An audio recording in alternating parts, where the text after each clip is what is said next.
Assalamualaikum, my dear brothers! Simula na ito ng paghilom ng bawat isa sa atin. Mukhang wala nang atrasa ng kasunduan ng MNLF at gobyerno. Sakit talaga ng ulo yung grupo ni John Jalani. Mas malakas ang person lang ngayon kumpara sa dati. Father, maraming salamat po at hinayaan niyong magmarcha ang aking anak. Sige po, kung ano pa may tutulong ko, sabihin niyo lang ha.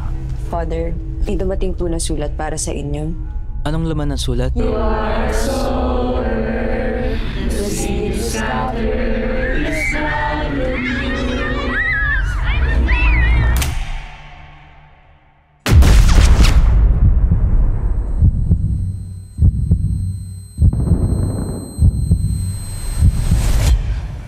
Patutunayan namin mga mujahidin na walang kwenta yung pinaniniwalaan yung mga Kristiyano. Sumalaki ang Abu Sayyaf sa tumahubong kasinangkapan. Mahigit 50 hostages ang hawak ng Abu Sayyaf group sa ngayon. Sila mismo ang lumalabag sa turo ng Islam. Hayaan niyo po ba na sirain nila ang relihiyon natin?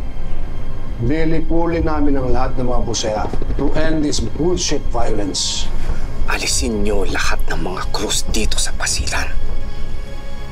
Ngayon hindi ko alam kung ano yung mangyayari sa amin. Basta, lagi natin bantayan ang isa't isa. Sasama siya. Kumakasta kayo! Parang sa inyo lugar na ito! Sorpresa to para sa mga parinta. Subukan mong magsabi ng hindi tama sa mga pres.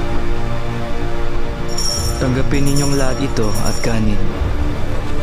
Ito ang aking katawan na ihahandog para sa inyo.